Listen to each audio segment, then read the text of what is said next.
오늘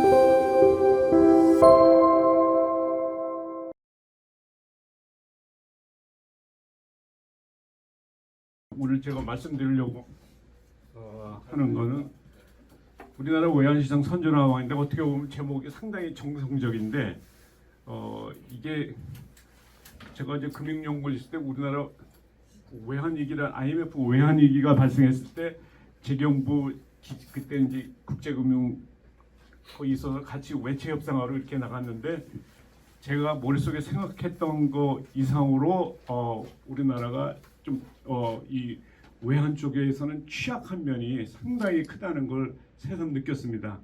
그래서 이 외환 시장이라는 건 먼저 제가 이 제목을 우리나라 외환 시장이라는데 표현이 어떻게 보면은 우리에게는 익숙할지 모르지만은 좀 글로벌 관점에서는 굉장히 이상하거든요. 왜냐하면 외환 시장은 벌써 글로벌라이즈 돼 있기 때문에 우리나라라는 그 영토 국가를 전제로 해서 보통 이렇게 대내적으로 표현하는데 이 자체가 의미하는 것가 자체가 우리가 국제적으로 상당히 아이솔레이트돼 있다, 좀 고립돼 있다라는 측면이 뉘앙스가 강한 것 같고 이 외환 시장이 어떻게 보면 외환의 정의가 어떻게 보면 화폐에 가까운 속성인데 국내 시장에서는 원화가 화폐지만 국제 시장에서는 화폐가 상당히 다수의 몇백국의 화폐가 존재하지만 실질적으로 화폐의 기능을 하는 것은 달러밖에 없습니다.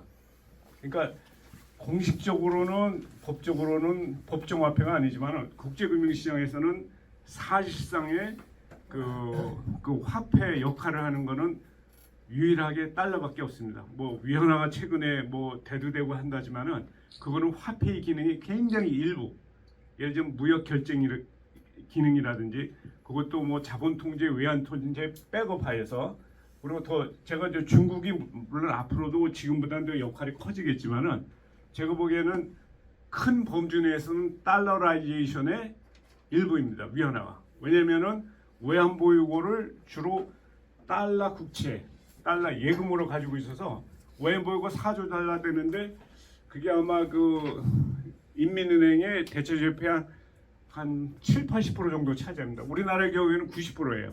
최근에 이제 위기가 터져가지고 한 80%를 줄어들었는데 달러가 백업이 돼서 대내 화폐가 사실 이제 국내에서 역할을 하는 거거든요. 그래서 사실상 중국이 위안화가 그러니까 이 달러 지배적인 그 글로벌 외환 시장에 분명히 그 도전장을 내밀고 있는 건 사실이지만은 국제금융 거래 관점에서 보면은 아직 멀었습니다. 그래서 우리나라의 경우는 그런 관점에서 우리나라 외환 시장을 살펴보는데 여기서는 주로 원 달러 그리고 이게 우리나라뿐만 아니라 글로벌 시장에서 외환 시장 하면은 달러가 거의 절대적인 역할을 하고 있습니다. 지금도 브레튼 우드 시스템에서도 마찬가지지만은 오히려 브레튼 우드 시스템이 깨지고 난 다음에도 오히려 달러가 국제금융 시장에서 하는 역할이 더 강해져 있어요. 그 이유는 이제 자본 통제가 완화가 되고 이 포트폴리오 투자가 더 하면서 달러가 백업해 주는 기능이 엄청나게 강해지고 있거든요. 그래서 그런 관점에서 원달러 외환 시장을 우리나라 선진화한다는데 시장 선진화가 말이 좀 이상하긴 하지만은 그냥 직관적으로 생각할 때 시장이 효율화된다는 것은 우리가 일반적으로 뭐 전통적인 뭐 상품 제조 시장에서는 상당히 바람직한데 이게 그 외환 시장이 금융 시장의 사실 핵심이거든요. 그래서 금융에서는 효율화뿐만 아니라 더 중요한 그거 못지않게 중요한 게 안정화입니다. 왜냐면은 그 금융 시스템인 경우에는 안정성 자체가 사실 금융 시스템에 상당히 중요한 역할을 하고 여러 가지 금융 위기는 안정성에서 오는 문제거든요. 그래서 결국은 효율화와 안정성 측면에서 외환 시장을 평가를 해야 되는데 이 선진화라는 건 뭐냐면 제 가설은 뭐냐면 한국은 GDP 규모 이런 거 감안해 볼 때 아직도 외채 위기에 특히 정책 당국자들이 거기에 너무 집착한 나머지 그 시스템을 계속 유지하고 있기 때문에 우리 현재 상태는 외채국이 아니에요. 외화 채권국이거든요. 그게 2000년 초반부터 바뀌어 있고 그리고 경상수지가 올해 뭐 작년에 적자를 내고 있지만 구조적으로는 흑자 기조고 그게 오래전부터 돼 있고 그 경상수지 흑자를 매니지하기 위해서 한은이 개입하면서 외환 보유가 4천억 불 육박했거든요. 그래서 기본적으로 지금 얘기할 수 있는 거는 외채국이 아니라 채권국이고 경상수지 적국이 아니라 흑자국인데 이게 좋은 면과 그렇지 않은 면이 있는데 투자가 예전만큼 활성화되지 못해서 사실 이 흑자 기조를 유지하는 거거든요. 우리가 경제가 상당히 다른 나라에 대비 활성화가 되면은 이 적자국이 되고 경제 성장이 높아지면서 그 과정에서 외환위기도 가는데 지금은 선진화된 구조가 되기 때문에 그런 일은 물론 과거에 발생하지만 그 어떤 대외 충격에 의해서 영향은 받을 수 있을지 모르지만 과거의 그 외환위기라든지 외채위기라든지 80년대 초에 이런 거는 제가 보기에는 거의 확률 제로에 가깝지 않나 이렇게 생각이 돼요. 근데 우리나라 외환제도의 기본적인 그 설계는 그 두 가지 관점에서 설계가 돼 있는데 이게 환경이 바뀌었음에도 그게 제도 개선이 안 돼 있어요. 그래서 앞으로 우리가 당면한 문제는 과거의 외환제도 하에서 새로운 환경에 직면하게 할 때 생겨나는 충격이 제대로 흡수하지 못할까 이렇게 생각이 됩니다. 그래서 결론을 먼저 말씀드리면 제가 그 해외에 나가서 이렇게 한번 홍콩의 당시에 유명한 그 통화 정책 뭐라고 국장이 얘기하는 얘기인데 한국의 경제는 굉장히 체력이 강하고 근력도 세지만은 순환계 신경계 계통이 약하다. 그래서 이 펀더멘탈, 피지컬 펀더멘탈은 세지만은 이 혈액 순환이라든지 이게 원만하게 작용돼서 어떤 충격이 왔을 때 심장 마비가 걸릴 수 있고 샥이 올 가능성이 크다. 샥에 대한 취약성이 내재적으로 약하다. 이런 진단을 내리긴 그렇게 했는데 제 생각에는 그것이 금융시장의 취약, 그 중에서도 특히 외환시장의 취약성이 더 큰 것 같습니다. 왜냐하면 대내적인 샥이라는 건 대부분 정책에서 커버가 되지만은 대외적인 충격은 여기서는 다른 게 아니라 달러 충격이거든요. 기본적으로 달러 충격에 대해서 우리가 막을 수는 없어요. 충격을 흡수해서 어느 정도 어저스를 해서 시스템 전체로 전이가 안 되게끔 할 수 있는 역할인데 그게 플렉서블이 약하다는 거죠. 그래서 한국 경제는 강하지만은 신축적이지 않다. 그러니까 신축적이지 못한 이거는 과거에 그러니까 외환제도 정책에 전 문제가 있다고 봅니다. 그게 과거에는 정당화됐을지 모르지만 지금은 갈수록 더 문제가 될 것 같습니다. 그런 취지하에서 그 맥락에서 얘기를 전개하고자 합니다. 그래서 그 문제 제기를 어떻게 하면 선진화인데 최근에 여기 이제 최근이라는 게 그 코로나 사태 이후에 이렇게 보면은 그림이 조금해서 근데 선진국이나 이머징 마켓 이코노미나 다 달러 대비 저쪽으로 가는 것이 달러가 강세 추세거든요. 전부 다 뭐 크게는 30%까지 달러가 다른 나라 통합이 강세를 보였어요. 그 우리나라의 경우도 뭐 한 15%에서 20% 정도 그 평가 절하가 되는데 그래서 뭐 언론에서는 과거의 그 레거시 때문에 이게 외환위기가 오고 또 환율위기가 와서 우리나라 금융 시스템이 그 문제가 되는 게 아니냐. 왜냐면 1,320원까지 떨어진 거는 근래에 보기 드문 현상이거든요. 근데 근래에 보기 드문 현상은 코로나 샥은 어떻게 보면 100년이나 200년에 한 번 올까 말까 하는 그 샥에 대한 정의라고 볼 수 있는데 과거의 레거시 때문에 상당히 불안 초조해서 여기에 대해서 정책 당국자도 어떻게 보면 그 리액션을 취하지만은 제가 보기에는 상당히 순조롭게 세계 경제가 달러에서 적응하는 과정이 저는 있다고 보거든요. 그래서 한 30% 정도 100에 대해서 한 30% 정도 그 떨어진 자체를 크게 문제 삼을 게 아니고 그 요인을 보면은 사실 서플라이 샥이에요. 그러니까 첫째는 서플라이 샥이 뭐냐면 충격 보통 수요 측면에서인데 이게 공급 측면에서 오는 건데 첫째는 그 코로나가 발생을 하면서 비대면 사람 간의 접촉 소셜 디스턴스가 멀어지면서 생산 과정에 상당한 그 차질이 발생을 했고 그다음에 러시아가 우크라이나를 침입해서 상품 에너지 시장에 대해서 그 큰 타격을 줬습니다. 거기에다가 이제 중국이 부상을 하면서 이 디지털 IT 쪽에 그 테크놀로지 그 표준을 장악하기 위해서 미국의 도전장을 내는 과정에서 지금 그 세계 그 금융시장이라든지 이게 작동을 하고 있는데요. 그래서 이런 두 가지 요인이 근데 문제는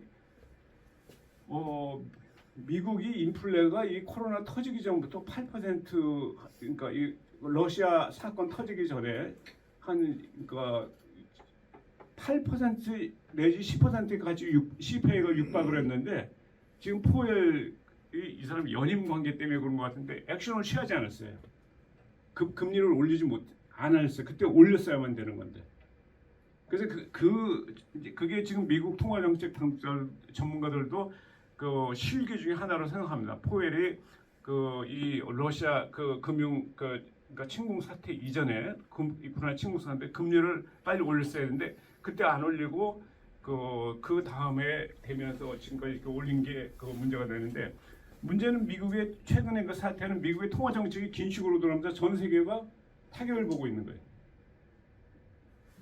어떻게 보면은 이 미국이 금리를 올리니까 다른 나라에서는 사실 자국의 인플레에 관계없이 그러니까 국제 자본 흐름에서 오는 충격을 막기 위해서 같이 올리는 경우가 있어요. 그래서 우리나라의 경우도 한은에서 특히 그 기자들이 미국 금리 올리는데 한국 금리는 안 올리냐. 지금 175bp가 차이가 나거든요. 그래서 한은 총재 얘기가 직선적인 관계가 아니다. 금리 제가 보기엔 직선적인 관계예요. 지금은 외환 보유고에 의해서 방어가 안 됩니다. 왜냐하면 통화 정책이 예전에는 통화량으로 개입을 했는데 지금은 금리 정책으로 다 바뀌었거든요. 외환 시장도 마찬가지로 금리에서 조정이 되는 거지 환율 안정이. 외환 보유고라는 거는 상당히 제한적인데 그래서 물론 한은의 통화 정책 입장이 국내 물가 타겟 및 외국 그러니까 대외 금융 안정으로 오는 두 가지 상충적인 문제가 있어 금리를 올리는 게 문제이지만은 금리를 안 올리면 환율이 조정되거든요. 그래서 환율 조정에서 지금 문제가 사실 별로 없어요, 사실. 물론 그 대내적인 문제하고 이제 이렇게 상호작용을 해서 나중에 큰 문제가 발생할지 모르지만은 제가 보기에는 금리 안 올리면 환율이 조정되고 환율을 안정화시키면 금리가 올라가고 둘 중에 하나거든요. 그게 동시에 잡으려면 자본 통제, 외환 통제가 들어가면 되거든요. 그게 우리가 익숙했던 이 외환위기 이전에 2000년대 이전에는 그런 식으로 대응해왔는데 경제 규모가 커지고 또 글로벌 영향력이 예전보다 커졌기 때문에 그게 용납이 안 된다는 거죠. 정책적으로도. 그래서 문제는 대외 금융시장의 문제는 달러가 문제다. 그건 우리나라뿐만 아니라 전 세계와 마찬가지입니다. 그래서 달러의 역할은 모든 외환거래, 글로벌 외환거래의 한 90%가 장악하고 있어요. 그러니까 실제로 2022년도에 BIC에서 5년마다 외환 서베이를 조사하는데 일평균 외환거래량이 6조 6천억 달러입니다. 일평균 외환거래량이. 근데 이게 이 중에서 90%가 항상 달러를 끼고 거래한다는 거죠. 그래서 이 외환거래의 핵심은 달러가 압도적인 역할을 하고 있고, 그다음에 이 통계적 관계로 보면 달러 가치가 올라가면 상품 가격이 올라가는 경향이 있어요. 그래서 최근에 보면 그게 인과관계는 상호관계인데, 그다음에 달러 가치가 올라가면은 국제 무역이 축소되는 경향이 있습니다. 달러가 약세, 그러니까 국제 무역이 활성화될 때는 보통 달러가 약세가 되거든요. 그다음에 달러 가치하고 대외 금리 차, 그러니까 미국 금리가 상대적으로 올라가면은 달러 가치가 세지면서 미국 금리가 상대적으로 올라갑니다. 지금 우리나라에 영향을 주는 게 아마 이게 어저께 한은도 통화 정책을 동결시켰는데 그게 그래서 아까 175bp 차이가 나서 상당히 우려를 제기하고 있는데 그건 이미 원달러에 반영이 돼 있어요. 그러니까 예상치 않은 변수가 상당히 중요한데 그것 때문에 지금 단기 외채 이 문제는 아직 나타나고 있지 않거든요. 중요한 거는 달러가 상품, 국제무역, 국제금융에서 너무나 압도적인 역할을 하는 것이 국제금융 시스템의 문제입니다. 그러니까 단독 플레이를 하고 있다는 것이 문제인데 그걸 다른 통화에서 견제를 해야 되는데 견제할 통화가 지금 없어요. 가능성이 있다 하면 위험한데 그 사이즈로 보면은 견제가 되지만은 이 아까 내실로 보면은 비교가 안 되거든요. 그래서 국제 글로벌 금융 시스템의 문제가 우리한테 내재적으로 갖고 있는 문제가 국내 금융시장, 외환시장에 영향을 미치는데 어떻게 여기에 대응할 것이냐가 사실 외환시장 선진화 방안이지 국내 뭐 이렇게 달러 그러니까 흑자를 많이 내고 뭐 이 문제보다도 충격에 대비해서 그걸 어떻게 하면 안정적으로 흡수해서 국내 금융 시스템에 미치는 영향을 최소화하느냐가 과제라고 할 수 있겠습니다. 그래서 뭐 이 국제금융에서 달러 역할을 하는 건 국제 통화로서 유일한 국제 통화입니다. 전세 역사 이래로 볼 때. 특히 이제 최근에 이 국제금융의 거래가 계속 커지게 아까 6조 6천억 달러였는데 이게 한 10일 정도 거래가 되면은 글로벌 GDP의 양과 맞먹습니다. 그러니까 어느 정도 양인지 상당히. 그래서 이 최근처럼 금리가 커지거나 오히려 달러가 지금 문제가 생기는데 그 국채 금리가 올라가거든요. 달러로 피합니다. 미국의 지금 금융 시스템에 그 달러 국채의 지금 상한우 때문에 상당히 금융 시스템이 불안한데 오히려 달러가 강세를 되고 있어요. 그 이유는 뭐냐면은 달러가 국제금융에서 사실상의 통화 역할을 하기 때문에 안전자산으로 위험 자산에서 위험 회피 자산으로 도망가는데 그게 금이든 뭐 아까 비트코인 뭐 가상 통화 얘기했는데 그거는 화폐 역할을 하는 거예요. 위험을 회피하는 거 위험성의 다분히 굉장히 큰 거죠. 그래서 이게 중요한 역할을 하는 거고. 그래서 한 걸음 더 나서 지금 브레튼 우즈 시스템이 깨지는데도 그때도 미국의 재정 지수가 심하게 돼서 발생을 하는데 그래서 트리핀 딜레마라는데 브레튼 우즈 시스템에서 미국의 역할은 대내적으로 금융 물가 안정과 대외적으로 융성 공급인데 이게 서로 상충되는 거예요. 이 고정 환율 시스템에서는. 그래서 이게 미국의 당시에 이 사회 복지 재정 정책의 방만한 정책으로 인플레가 대내 금융 물가 안정이 흔들리면서 이걸 포기해 버린 거죠. 그래서 그러니까 고정 환율제가 변동 환율제로 돼서 문제가 해결된처럼 보이는데 실제적으로는 더 그때보다 미국의 영향력이 국제금융시장, 글로벌 금융시스템이 영향력이 훨씬 세졌습니다. 그 브레튼 우즈 시스템.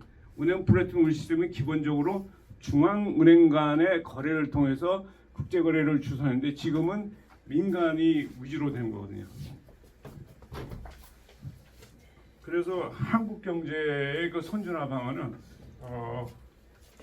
여기 근데 뭐 우리나라 경우에는 한 2% 정도밖에 안 되는데 거래량의 전 세계에서 그 중에 달러가 90%를 한다면 달러에 대비해서 상당히 그러니까 취약한 그 상황에 놓여 있다고 볼 수 있겠습니다.